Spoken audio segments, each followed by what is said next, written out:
नमस्कार. संस्कृत टीचर या चॅनलमध्ये तुम्हा सगळ्यांचं पुन्हा एकदा खूप खूप स्वागत. गणपती आपल्या घरी आलेला आहे. गणपतीची आरती आणि तिचा अर्थ हे आपण आदल्या व्हिडिओमध्ये समजून घेतलेला आहे आणि त्याचबरोबर एक आवडती आरती जी आहे तिचा अर्थ आज आपण समजून घेणार आहोत, जिचं नाव आहे, जी सगळ्या आरत्यांच्या शेवटी म्हटली जाते.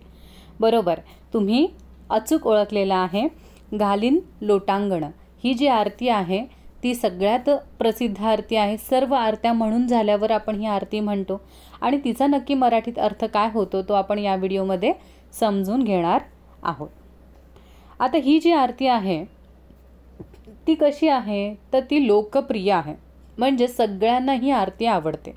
सुखकर्ता दुःखहर्ता या आरतीबरोबरच सगळ्या आरत्या संपल्यावर घालीन लोटांगण म्हणण्यासाठी जेवढी उत्सुकता आपल्याला दिसते त्यावरून त्या आरतीची लोकप्रियता आपल्याला कळते.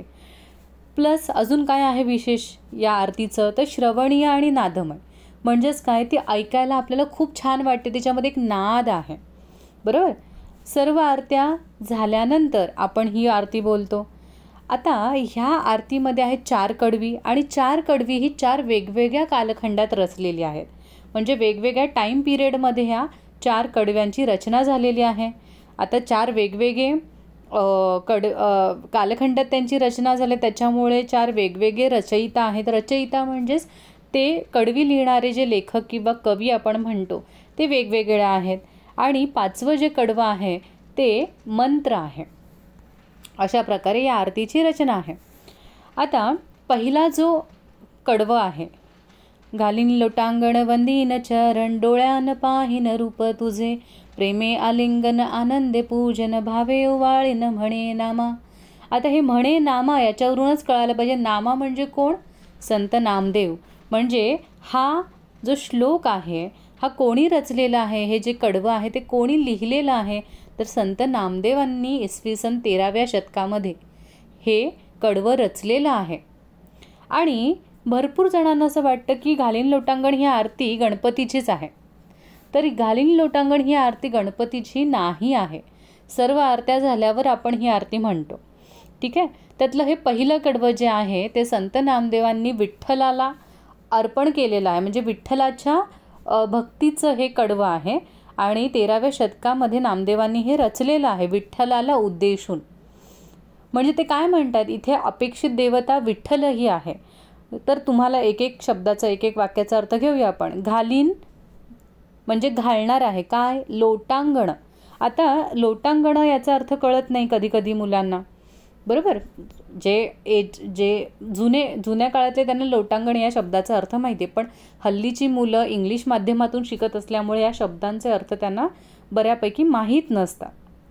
तर बघा, लोटांगण म्हणजे साष्टांग नमस्कार करणे किंवा साष्टांग नमस्कार घालणे. साष्टांग नमस्कार कसा घातला जातो तर भक्त जो असतो तो, जसं मी चित्रात लावलं इथे, की जमिनीवर पूर्णपणे आडवा होतो आणि देवतेसमोर नतमस्तक होतो, त्याला म्हणतात साष्टांग नमस्कार. आता साष्टांग नमस्कार का घातला जातो देवासमोर, त्याचा हेतू काय आहे तर अहंकार, आपल्यामध्ये जो इगो आहे, अहंकार आहे, त्याचा त्याग करण्यासाठी संपूर्ण समर्पण, फुल्ली सरेंडर, की आपण सगळं काही सरेंडर करतोय, अशा प्रकारचा तो एक कृती आहे. आणि भक्त देवासमोर म्हणून लोटांगण घालतं की माझं जे काही मी म्हणतो ना, हे माझं, ते माझं, हे माझं, माझ्यामुळे सगळं, तर हा मी पण अहंकार दूर होण्यासाठी आपण देवासमोर लोटांगण घालतो की माझं काही नाही आहे, हे सगळं कोणाचं आहे, तुझं आहे परमेश्वरा. दुसरं महत्त्व काय आहे लोटांगण घालण्याचं तर लोटांगण घालताना आपल्या मनात तीव्र भक्तिभाव निर्माण होत असतो, तेव्हाच आपण एखाद्यासमोर सरेंडर होतो. सरेंडर होणे it is not easy task. आपण कोणासमोरही लगेच झुकू का, नाही ना. तर भगवंतासमोर जेव्हा आपल्या मनात तीव्र भक्तिभाव निर्माण होतो तेव्हा आपण त्याला सरेंडर करतो, साष्टांग नमस्कार करतो. आणि ह्याचा उपयोग आपण कुठे करत असतो तर एखाद्या तीर्थयात्रेच्या वेळेला सुद्धा आपण लोटांगण घालतो, एखाद्या मंदिरात किंवा एखादा संत व्यक्ती, महान व्यक्ती, त्याच्यासमोर सुद्धा आपण लोटांगण म्हणजे भक्ती दाखवण्याचं हे एक माध्यम आहे. आता पुन्हा येऊया आपण श्लोकाकडे, कडव्याकडे. तर संत नामदेव म्हणतात विठ्ठलाला की हे विठ्ठला, तुला लोटांगण घालून वंदीन चरण, वंदीन म्हणजे वंदन करेन तुझ्या चरणांवर, म्हणजे मी आडवा झोपून नमस्कार करून तुझ्या पायांना काय करणार आहे, वंदन करणार आहे. डोळ्यांनी पाहीन रूप तुझे, आणि तुझं जे रूप आहे, जे सुंदर आहे, सावळं आहे, ते मी कसं पाहणार आहे, डोळ्यांनी पाहणार आहे. प्रेमे आलिंगन, आलिंगन. आता हल्लीच्या मुलांना हक करणं म्हणजे लगेच कळतं, आपण आलिंगन आणि मिठी शब्द कळत नाही. तर आलिंगन म्हणजे मिठी मारणं, हक करणं इंग्लिशमध्ये. तर मी तुला कसं हक करणार आहे, परमेश्वराला म्हणजे विठ्ठलाला, तर अतिशय प्रेमाने मी मिठी मारणार आहे. आणि आनंदे पूजिनं म्हणजे अतिशय आनंदाने मी तुझं काय करणार आहे, पूजन करणार आहे.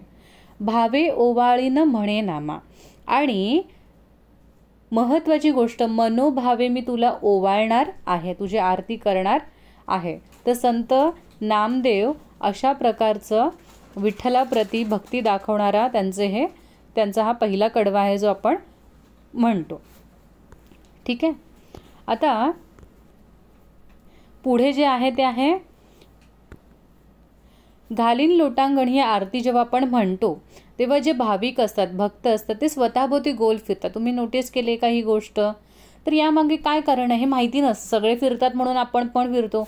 कधी कधी यंग जनरेशनच्या मनात प्रश्न असतो, सगळे करतात म्हणून आम्ही का करायचं, आम्हाला कारण सांगा स्पेसिफिकली, ती कृती का केली जाते. तर इथे तो सांगण्याचा प्रयत्न मी थोडाफार करते. तर सगळ्यात महत्त्वाची गोष्ट प्रतिकात्मकता. म्हणजेच काय, तर जेव्हा आपण स्वतःभोवती प्रदक्षिणा घालतो, तुम्हाला माहिती, तुम्ही जेव्हा देवळात जाता तेव्हा त्या जो मुख्य गाभारा असतो किंवा मुख्य मूर्ती असते त्याच्या भोवती आपण प्रदक्षिणा करतो, म्हणजे देवाच्या भोवती आपण प्रदक्षिणा घालतो. मग आपण स्वतः आत्मप्रदक्षिणा, जेव्हा आपण ही आरती चालू असते घालीन लोटांगण वंदिन चरण, तेव्हा पहिल्या कडव्याच्या नंतरच आपण स्वतःला एक प्रदक्षिणा घालतो. त्याचं मुख्य कारण असं की ती आत्मप्रदक्षिणा असते. आत्म म्हणजेच काय, तर महत्त्वाची गोष्ट सांगितलेली आहे आपल्या हिंदू धर्मामध्ये, वेगवेगळ्या वेदांमध्ये आणि वेदांगांमध्ये, की आपण स्वतःच काय आहो, आपला जो आत्मा आहे तोच परमेश्वर आहे. अहम ब्रह्मास्मी. अहम ब्रह्मास्मी म्हणजे मीच ब्रह्म आहे. देव हे जे आपण बाहेर शोधतो तो देव मीच आहे, माझा आत्माच देव आहे. म्हणून आपण स्वतःभोवती काय करतो, प्रदक्षिणा घालतो. म्हणजे भगवंताचं सर्वव्यापी रूप. म्हणजे या कृतीमध्ये भाविक काय दर्शवतात की देव कोणत्याही एका दिशेत एका ठिकाणी नाही आहे, तो सगळीकडे आहे, तो सर्व ठिकाणी आहे. म्हणून आपण काय मारतोय, राऊंड एक सर्कल कंप्लीट करतोय की तू या दिशेला पण आहेस, तू त्या दिशेला पण आहेस, तू त्या दिशेला, तू सगळीकडे आहेस. आणि संपूर्ण शरणागती, पुन्हा सरेंडर. भक्तीमध्ये तुम्हाला नेहमी समर्पण भाव म्हणजे सरेंडर दिसणार आहे.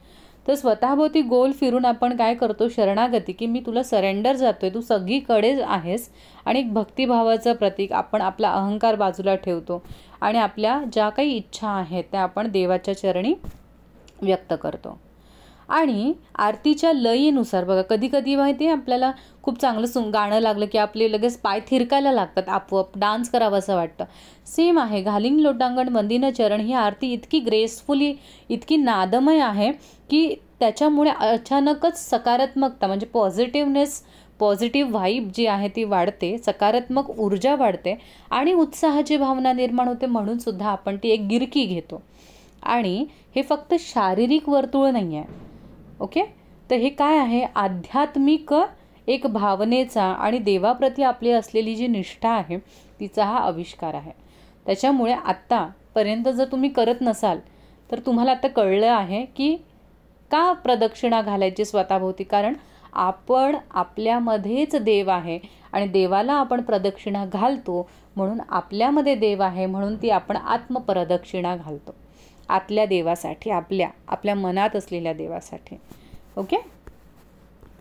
आता दुसरं जे कडवं आहे ते आहे अतिशय सुंदर आणि अतिशय लाडकं, माझं स्वतःचं आवडतं कडवं या आरतीमधलं हे आहे. त्वमैव माता च पिता त्वमैव, त्वमैव बंधू च सखा त्वमैव, त्वमैव विद्या द्रविणं त्वमैव, त्वमैव सर्व मम देव देव. आता हे कोणी लिहिलं आहे, हे आदिशंकराचार्यांनी लिहिलं आहे. जी मुलं 10वीत आहेत त्यांना आदिशंकराचार्यांचा धडा आहे.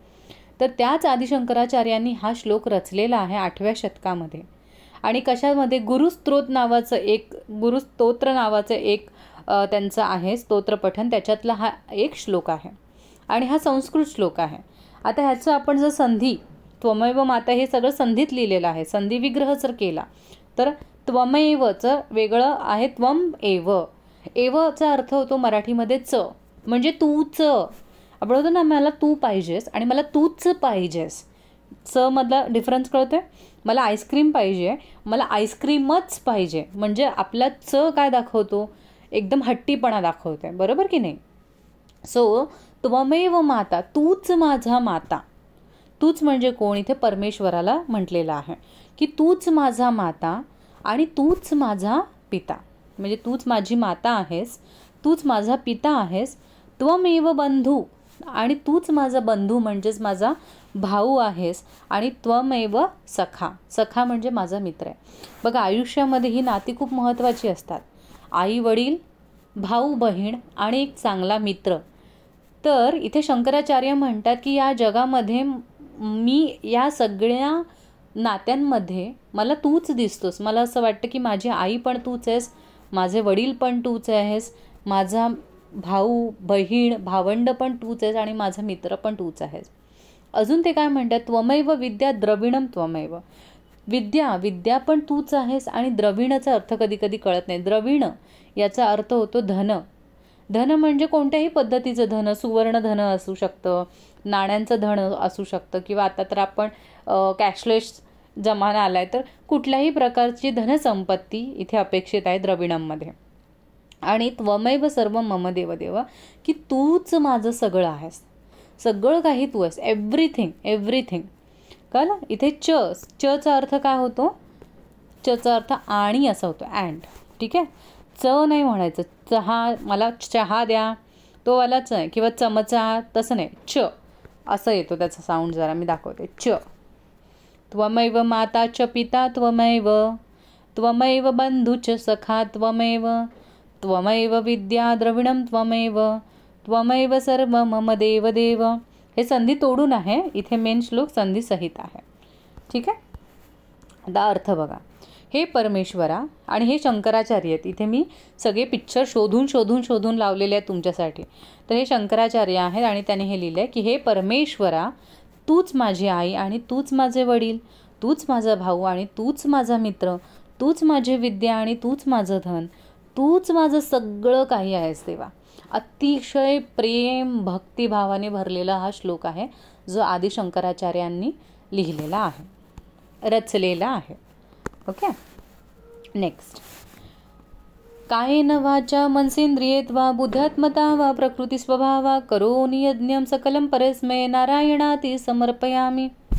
तर हा जो श्लोक आहे हा महर्षी वेदव्यास यांनी लिहिलेला आहे. वेदव्यास का म्हटलं जातं त्यांना, कारण त्यांनी वेदांचे ते रचयिते आहेत म्हणून त्यांना वेदव्यास असं म्हटलेली आहे.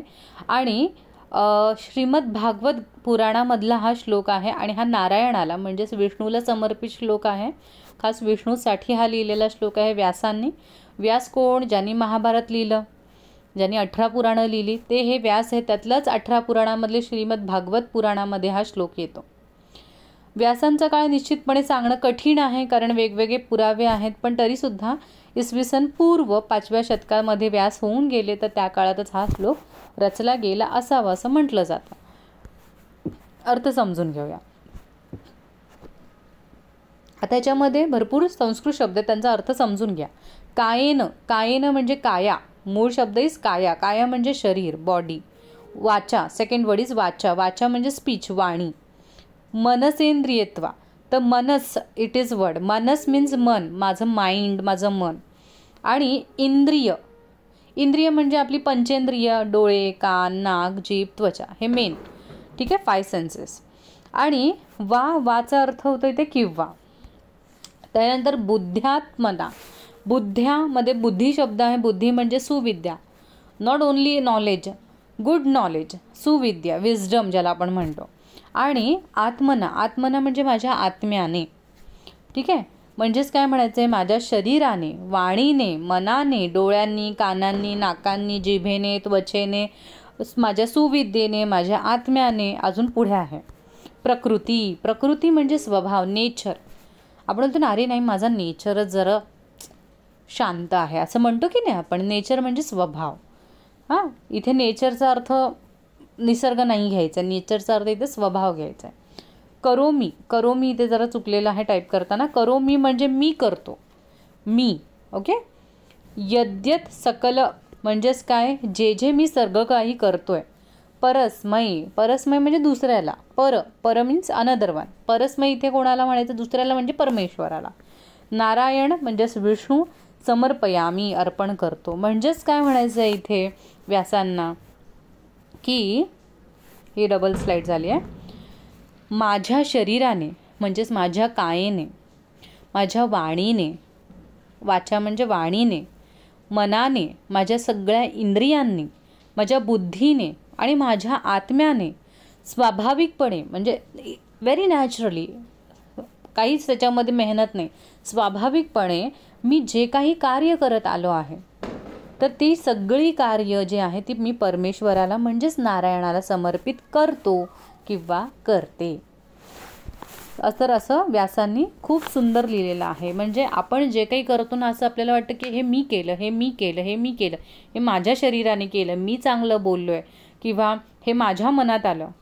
तर इथे व्यास सांगतात तुमचं तुम्ही काय केलं, तुमच्या मनात काय केलं हे नाही, हे सगळं परमेश्वराने घडवून आणलेलं आहे आणि हे त्यानेच घडवून आलेलं आहे आणि हे त्यालाच समर्पित आहे. ही भावना मनामध्ये असली की अहंकार मनात निर्माण होत नाही. कळलं? कारण अहंकार काय करतो, अहंकार आपल्याला वाईट मार्गाने, वाईट विचारांकडे घेऊन जातो.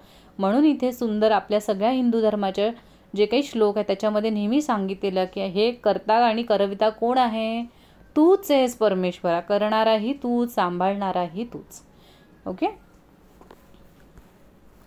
पुन्हा इथे मी अर्थ डबल घेतला कारण हा श्लोक जरासा कठीण वाटण्यासारखा आहे. पुन्हा घेतलाय, मी जे काही शरीर, वाचा, मन, इंद्रिय, बुद्धी आणि यांनी अगदी स्वाभाविकपणे करतो ते सर्व काही मी भगवान नारायणाला समर्पित करतो. आता हा श्लोक शरणागती सांगतो, सरेंडर सांगतोय पुन्हा, की ज्यात व्यक्ती आपल्या सगळ्या कृती, विचार आणि कृतींवर नियंत्रण सगळं कोणाला अर्पण करतोय, की परमेश्वराला, नारायणाला, की बाबा तूच सगळं काही कर आता. ठीक आहे. थोडक्यात काय, हा श्लोक याबद्दल सांगतो की माणूस आपल्या शरीराच्या, मनाच्या, बुद्धीच्या माध्यमातून करत असलेल्या सर्व क्रिया आणि त्याचे सगळे विचार, हे मग ते जाणीवपूर्वक असो व नैसर्गिकरित्या असो, हे सर्व एका मोठ्या उद्देशासाठी भगवान नारायणाला अर्पण करतो. म्हणजे तुम्हाला असं वाटत असेल की हे माझ्या मनात पण नव्हतं, पण माझ्याकडून कसं घडलं, तर ही गोष्ट जी आहे ती परमेश्वर घडवून आणतो तुमच्या कृतीतून, तुमच्या शरीराने, तुमच्या मनाने. कधी कधी आपल्याला असं वाटतं अरे तो व्यक्ती इतका वाईट होता, त्याने कसं काही माझी मदत केली. तर देव, परमेश्वरामध्ये इतकी ऊर्जा आहे, इतकी ताकद आहे की तो समोरच्या व्यक्तीचं तुमच्याविषयी मत बदलू शकतो आणि त्याच्यामुळे तो व्यक्ती तुमच्याबरोबर चांगला वागू शकतो. तर ह्या सगळ्या गोष्टींसाठी तुम्हाला त्याच्यावर अतूट विश्वास असणं गरजेचं आहे आणि ती समर्पण भावना आल्याशिवाय तो विश्वास बसणं अशक्य. त्याच्यामुळे तुम्ही जोपर्यंत स्वतःला सरेंडर करत नाही तोपर्यंत तो बॉन्ड बनणं कठीण आहे. म्हणून इथे ही आरती सगळं समर्पण भाव सांगते की तुम्ही सरेंडर करा, तो सगळं ठीक करेल. ओके. आणि पुढचा श्लोक आपण घेऊया.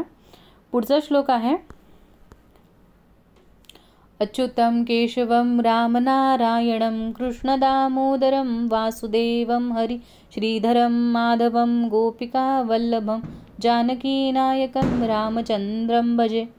हा सुद्धा शंकराचार्यांनी 8व्या शतकामध्ये लिहिलेला आहे आणि हा कोणत्या त्यांच्या काव्यामध्ये लिहिलेलं, त्याचं काव्याचं नाव आहे अच्युताष्टकम. ॲक्च्युली ते अष्टक आहे. अष्टक म्हणजे 8 श्लोकांचा एक छोटीशी कविता, त्याला अच्युताष्टकम हे त्यांनी लिहिलं आणि त्याच्यातलाच हा एक श्लोक आहे. तुम्ही जर गुगल केलं तर तिथे येतं लगेच की हे वल्लभाचार्यांनी लिहिलेलं आहे. तर अजिबात नाही, हे वल्लभाचार्यांचं नाही आहे, हे शंकराचार्यांचंच आहे आणि अच्युताष्टकममधलाच हा श्लोक आहे. अच्युतम म्हणजेच काय, अच्युत म्हणजे विष्णूच्या वेगवेगळ्या अवतारांच्या नावांचा उल्लेख आला. विष्णूंनी भरपूर अवतार घेतलेले आहेत या पृथ्वी तलावर राक्षसांचा नाश करण्यासाठी. मग तो नरसिंह अवतार असू दे किंवा रामाचा अवतार असू दे, कृष्णाचा असू दे, परशुरामांचा असू दे, तर ह्या सगळ्या त्यांच्या अवतारांच्या नावाचा उल्लेख या एका श्लोकामध्ये आलेला आहे. तर अच्युतम केशवम रामनारायण याच्यातच 4 नावं येतात. तर अच्युत, अच्युत म्हणजेच काय, अविनाशी, ज्याचा विनाशच, च्युत म्हणजे विनाश, अच्युत म्हणजे ज्याचा विनाशच होऊ शकत नाही असा कोण आहे, परमेश्वर आहे, नारायण आहे. केशव, केशव म्हणजे केशी नावाच्या राक्षसिणीला मारलं होतं म्हणून केशव. राम तर तुम्हाला माहिती आहे, नारायण पण माहिती आहे, जे माहिती आहेत शब्द ते मी नाही सांगत आहे. कृष्ण आहे. दामोदर, दामोदरचा अर्थ जरा युनिक आहे. तर दामोदर म्हणजेच काय, दाम अधिक उदर असे 2 शब्द आहेत. दाम म्हणजे रशी आणि उदर म्हणजे कमरेला. तर तुम्हाला लहानपणीचा किस्सा माहिती असेल कृष्णाचा, किंवा कृष्ण खूप मस्तीखोर होते तेव्हा यशोदा मैया काय करते, त्यांना एका उखळ जी असते तिला रशीने बांधून ठेवते. तर ते रशीने बांधलेलं ते कृष्णाचं रूप आहे, त्याला दामोदर म्हटलं जातं, म्हणून ते दामोदर असं आहे. त्याच्यानंतर आहे वासुदेव. वासुदेव का, कारण वसुदेवाचा मुलगा म्हणून त्याला वासुदेव असं एक नाव आहे कृष्णाला. त्याच्यानंतर वासुदेवम हरी. हरी, हरीचा अर्थ काय, की दुःख हरण करणारा आहे, तो दुःख दूर करणारा आहे म्हणून त्याला आपण हरी म्हणतो. श्रीधरम माधवम गोपिका वल्लभम. श्रीधर, श्री म्हणजे लक्ष्मी, लक्ष्मीला जो धारण करणारा आहे, म्हणजे जिथे विष्णू आहे तिथे लक्ष्मी असणारच आहे. माधव, माधव म्हणजे महालक्ष्मीचा पती, त्या अर्थाने नाव येतं त्याचं. गोपिका वल्लभम याचा अर्थ इथे सांगते, गोपिका वल्लभम, वल्लभम म्हणजे लाडका, गोपींचा सगळा लाडका आहे. जानकी नायकम म्हणजे जानकीचा नायक, म्हणजे सीतेचा नायक म्हणजे राम आहे. आणि रामचंद्रम भजे, आणि अशा या रामचंद्राला मी नमस्कार करतो, म्हणजे या सगळ्यांनाच मी नमस्कार करतो, अखंड विष्णू स्वरूपाला. सो अच्युताला, केशवाला, रामाला, नारायणाला, कृष्णाला, दामोदराला, वासुदेवाला, श्रीहरीला, श्रीधराला, माधवाला, गोपिका वल्लभाला, जानकीच्या नायकाला, रामचंद्राला माझा नमस्कार असो, असा हा श्लोक आहे. आता हा जो श्लोक आहे तो आपण इथे संपलेला आहे. आता पुढचा जो श्लोक आहे तो सगळ्यांचा आवडता लाडका आणि खूप ताला सुरामध्ये आपण हा बोलतो, अतिशय एन्जॉय करून बोलतो. हरे राम राम राम हरे हरे, हरे कृष्ण कृष्ण कृष्ण हरे हरे, हरे राम राम राम हरे हरे, हरे कृष्ण कृष्ण कृष्ण हरे हरे. तर हा जो श्लोक आहे तो कृष्ण यजुर्वेद, यजुर्वेद हा एक वन ऑफ अमंग ऑल 4 वेदमध्ये एक महत्त्वाचा वेद आहे. म्हणजे कोणते कोणते वेद, सगळ्यात पहिला जो वेद आहे तो ऋग्वेद आहे, ऋग्वेद नंतर सामवेद आहे, सामवेद नंतर यजुर्वेद आहे, यजुर्वेद नंतर अथर्ववेद आहे. सो यजुर्वेद बेसिकली हा यज्ञ कसं परफॉर्म करायचं याच्या रिलेटेड एकदम डिटेल नॉलेज असलेला वेद आहे. यजुर्वेदामध्ये पण 2 आहेत, कृष्ण यजुर्वेद आणि शुक्ल यजुर्वेद. तर हा जो श्लोक आहे तो कृष्ण यजुर्वेदातला आहे. आणि कृष्ण यजुर्वेदामध्ये एक कली संतरणोपनिषद, एक उपनिषद आहे कली संतरण करून, तर त्यातून हा श्लोक घेतलेला आहे. याचे कवी वैष्णव आहेत, म्हणजे विष्णूला मानणारे आहेत. कोण आहे त्याचं स्पेसिफिकली नाव नाही आहे. आता कली संतरण उपनिषद जे आहे त्याला हरिनाम उपनिषद असंही म्हटलं जातं, कारण हरिनामाचा महिमा या श्लोकामध्ये सांगितलेल्या मंत्रात सांगितलेला, म्हणून इथे सगळीकडे राम आणि कृष्ण यांचं नावाचा जयघोष आहे. सो हरिनामाचा जयघोष आहे. आता तुम्हाला एक गोष्ट सांगते, गोष्ट इन द सेन्स एक महत्त्वाची गोष्ट सांगते. आपण म्हणतो की आपला जन्म कलियुगात झालेला आहे, कसं आपण सर्वाईव्ह करणार, किती दुष्ट गोष्टी झालेल्या असतात, वाईट किती माणसं असतात या समाजामध्ये, आपण कसं काय या समाजामध्ये नीट राहू शकतो किंवा आनंदी राहू शकतो. तर असे प्रश्न साध्या भोळ्या माणसांना पडत असतात, जे भक्तीमध्ये लीन असतात. त्यांना असं वाटतं की आम्ही तर योग्य मार्गावर चालतो, पण समाज तसा का नाही चालत आहे, समाज आमचं शोषण का करतोय, मी इतकी चांगली वागते तरी मला असं दुःख का सहन करायला लागतंय. तर बघा, कलियुगाची खासियत आहे, एक वैशिष्ट्य आहे की या कलियुगामध्ये तुम्हाला सगळ्या वाईट आणि दुष्ट प्रवृत्ती ह्या पाहायला मिळणार आहेत, अनुभवायला मिळणार आहेत. पण या कलियुगाची अजून एक स्पेशालिटी आहे की या कलियुगामध्ये तुम्ही भगवंताचं फक्त आणि फक्त नाव घेतल्यामुळे तुमचा तो त्रास समूळ नष्ट होणार आहे. समूळ. फक्त एकच गोष्ट आहे, या कलियुगामध्ये भगवंतांनी स्वतःहून सांगितलं की तुम्ही बाकीचे युग बघाल ना, द्वापार युग आहे, सती युग आहे, या युगामध्ये भगवंताच्या प्राप्तीसाठी किंवा त्याच्या कृपेसाठी भरपूर तपश्चर्या, व्रत, उपवास या सगळ्या गोष्टी करायला लागत होत्या. तेव्हा परमेश्वर प्राप्ती होत होती. पण कलियुग हे असं युग आहे ज्याच्यामध्ये भगवंतांनी स्वतः सांगितले की माझं फक्त जो नाव सुद्धा घेईल मनापासून त्याच्यावर माझी कृपा असेल. पण माणसं काय करतात, कलियुगाचं शेवटी त्याची पावर आहे की नाही. कलियुग काय करतं, आपल्याला देवाचं नामस्मरण करू देत नाही. आपल्याला इतर सगळ्या गोष्टींमध्ये अडकून ठेवणार, जास्त फोन बघणार, जास्त गॉसिपिंग करणार, अति जास्त विचार करणार, ओव्हरथिंक करणार. आणि या सगळ्या गडबडीत आपण विसरून जातो की आपण परमेश्वराचं नाव किती वेळासाठी घेतो.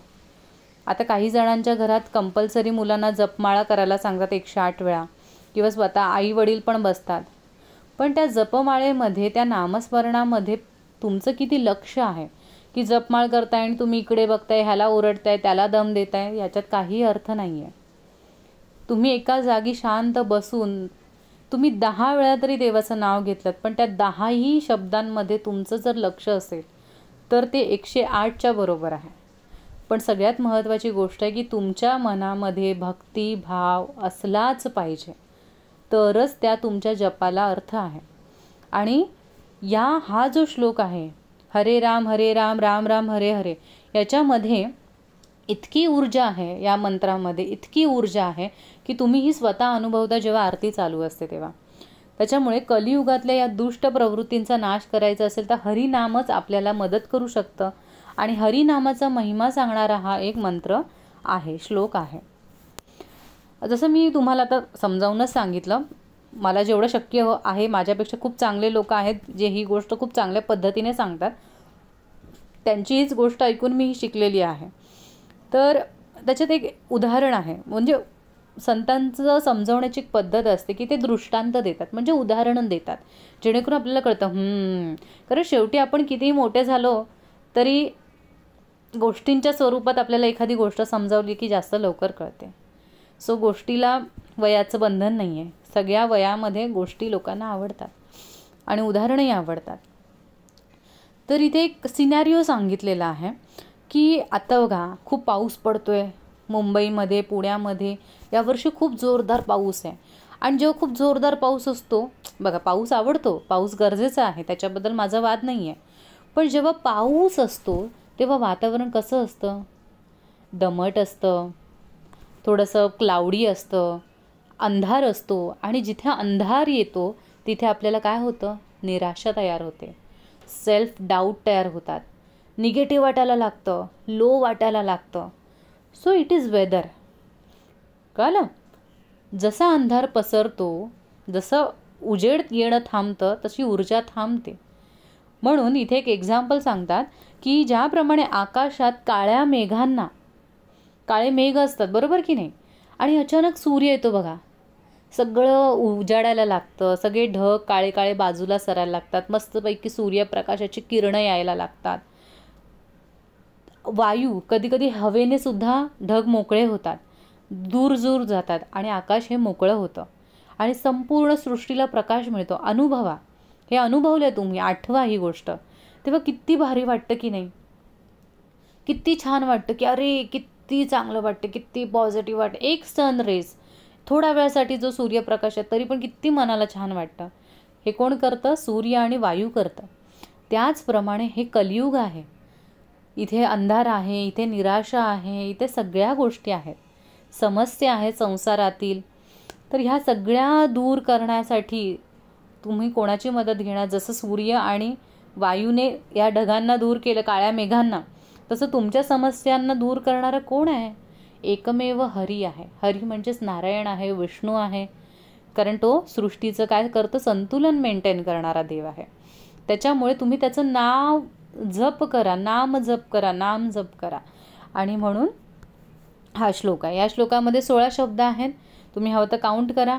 आणि हा श्लोक युजली म्हणजे मोस्ट ऑफ ठिकाणी 3 वेळा म्हणायचा असतो. काही जणांना माहीत नसतं म्हणून ते एकदा म्हणून थांबतात, पण हरे राम हा जो श्लोक आहे, मंत्र आहे, तो 3 वेळा म्हणायचा असतो. या मंत्राला अजूनही का म्हटलं तर हरे कृष्ण महामंत्र सुद्धा या नावाने ओळखलं जातं. आणि कलियुगामधलं सगळ्यात प्रभावी मंत्र हा मानला जातो. याला तारक मंत्र पण म्हटला जातो. कारण हे जे भवसागर आहे, हे जे संसार आहे ना, मैं किस संसार में फस गई असं म्हणतो की नाही आपण, तर ह्या संसारला, या सगळ्या प्रॉब्लेम्सला दूर करण्याचं एकमेव मार्ग म्हणजे हरिनाम. ठीक आहे. आता ह्याच्यामध्ये पण मंत्राचं मी तुम्हाला तुम्ही म्हणाल मीच काय त्याच्यामध्ये हरे राम राम याच्यामध्ये तुम्ही काय एक्सप्लेन करणार आहेत, तर आहे या सगळ्यांमध्ये गर्भार्थ लपलेला आहे. आपण जे बोलतो ते वरवरचं म्हणतो, पण गर्भार्थ किती सुंदर आहे. तुम्ही जेव्हा ऐकता तेव्हा असं अरे बापरे, एवढा अर्थ होता याच्यामध्ये, कळाला नव्हता. सो ही संस्कृतची खासियत आहे की तुम्हाला मोठातला मोठा अर्थ शॉर्ट करून दिला जातो की तुम्ही पटकन बोलू शकता. तर इथे हरे राममध्ये हरे हा शब्द जो आहे ना, हरा हा मूळ शब्द आहे. हरामधून हरे शब्द आला आहे. आणि हरा काय आहे, हरा एक शक्ती आहे, इट इज अ पॉवर. अर्थात राधा आहे श्रीकृष्णाची शक्ती, शंकरांची आदिशक्ती आहे, परमात्म्याची ऊर्जा. तर हरा म्हणजेच हरे ही एक देवी आहे. कळलं की नाही, देव आणि देवी. सो देवी इज अ पॉवर हाऊस. आणि म्हणून हरे जेव्हा आपण म्हणतो हरे राम राम राम हरे हरे, तो हरे मीन्स फिमेल एनर्जी आहे ते. ओके, एक ऊर्जा आहे ती. हे परमात्म्याची शक्ती, जी तुमच्या आयुष्यात असलेलं अज्ञान म्हणजे चुकीच्या गोष्टी आणि दुःख दूर करणारी शक्ती आहे. कृष्ण तर माहिती आहे, जो सगळ्यांना आकर्षित करतो, अट्रॅक्ट करतो, इज व्हेरी अट्रॅक्टिव्ह. ठीक आहे. आणि श्रीकृष्ण हे एक परम सत्य आहे, एक परम आनंद आणि परम सौंदर्य असणारी देवता आहे, जिच्याकडे आपण अट्रॅक्ट होतो आणि आपल्याला मोक्ष मिळतो. म्हणून हरे कृष्ण आपण म्हणतो. आणि राम म्हणजेच काय, परम आनंद देणारा, सगळ्यांना खुश करणारा असा हा देव आहे. आणि रामाचं नाव घेतल्यामुळे आत्म्याला शांतता आणि समाधान मिळतं. तर कृष्ण हाही आयुष्यात महत्त्वाचा आहे, कारण तो आनंद देतो, मोक्ष देतो, पूर्ण सगळ्यांकडे बघण्याचं एक सौंदर्य दृष्टी देतो. आणि राम ही तितकाच महत्त्वाचा आहे, कारण तो मनाला शांतता देतो, एक स्थिर बनवतो आणि समाधानी बनवतो. आणि हरे म्हणजेच दैवी ऊर्जा पण महत्त्वाची आहे, फिमेल एनर्जी पण महत्त्वाची आहे, शक्ती महत्त्वाची आहे, कारण तिच्यात इतकी ताकद आहे की ती तुमचं दुःख आणि तुमचं अज्ञान हे दूर करू शकते तुमच्याकडून. त्याच्यामुळे या मंत्राचा खूप खूप खूप चांगला अर्थ आहे, खूप ऊर्जा भरलेला हा मंत्र आहे. त्याच्यामुळे तुम्ही जेव्हा म्हणता तेव्हा तुम्हाला त्याचा अनुभव येतो. आय होप तुम्हाला ही आरती व्यवस्थित कळली असेल. माझा पूर्णपणे मी प्रयत्न केलेला आहे ईश्वराच्या कृपेने. आणि तुम्हाला जर आवडली असेल तर व्हिडिओला नक्की लाईक करा, शेअर करा, इतरांना पण सांगा की या आरतीचा अर्थ काय आहे, सगळ्यांना आवडेल ऐकायला. आणि चॅनलला सबस्क्राईब करा, कारण चॅनलला सबस्क्राईब करणं हे फ्री आहे. पटापट आपल्याला 1 लाख कंप्लीट करायचं आहे. सिल्वर बटन मला तुमच्याबरोबर सगळ्यांबरोबर शेअर करायचं आहे. त्याच्यामुळे लवकर सबस्क्राईब करा पटापट, ज्यांनी केलेलं नाही. आणि कॉमेंट करा तुम्हाला काय वाटलं या आरतीबद्दल. ठीक आहे. आणि त्याचबरोबर इतर काही गोष्टी जर बोलायच्या असतील माझ्यासोबत तर तुम्हाला माझा मेल ID मी इथे दिलेला आहे, तुम्ही मला मेल करा. तुमचं नाव, तुम्हाला काय बोलायचं आहे, तुमचे कॉन्टॅक्ट नंबर शेअर करा, जेणेकरून मी कॉल करू शकते तुम्हाला आणि आपण पुढे बोलू शकतो. आणि या आरतीची जी सध्या माझा जो प्रयत्न चालू आहे आरत्यांचे अर्थ सांगण्याचा, त्याच्यामध्ये सगळ्यात जास्त मला जी मदत केलेली आहे ती जेमिनाय AI ने केलेली आहे, क्रोमने केलेली आहे सर्चसाठी. आणि व्हॉट्सअप काही ग्रुप आहेत ज्याच्यामध्ये खूप चांगली माहिती सांगितली आहे. त्या ग्रुपच्या मदतीने, त्यांच्या मेसेजच्या मदतीने मी हा प्रयत्न करू शकले. त्याच्यामुळे मी ह्या सगळ्यांना क्रेडिट देते. म्हणजे आजच्या काळातले देवाच्या रूपात मला हे ॲपच धावून आलेले आहेत आणि मला त्यांनी मार्ग दाखवलेला आहे. शब्दांची जुळवाजुळव मला त्यांनी करून दिलेली आहे, नाहीतर हे काम माझ्यासाठी खरंच अशक्य होतं. पण हे सगळं परमेश्वराच्या कृपेनेच जुळून आलेलं आहे की मला या ॲपचं ज्ञान वापरता आलं. ते ॲप माझ्यासाठी खूप चांगले चालले त्यावेळेला सर्च करताना. आणि म्हणून थँक्स टू ऑल दोज. आणि तुम्हालाही खूप खूप मनपूर्वक थँक्यू, कारण तुम्ही खूप छान मन लावून हे सगळं ऐकता आणि मी खूप खूप आभारी आहे त्यासाठी. भेटूया नवीन व्हिडिओसोबत, तोपर्यंत धन्यवाद.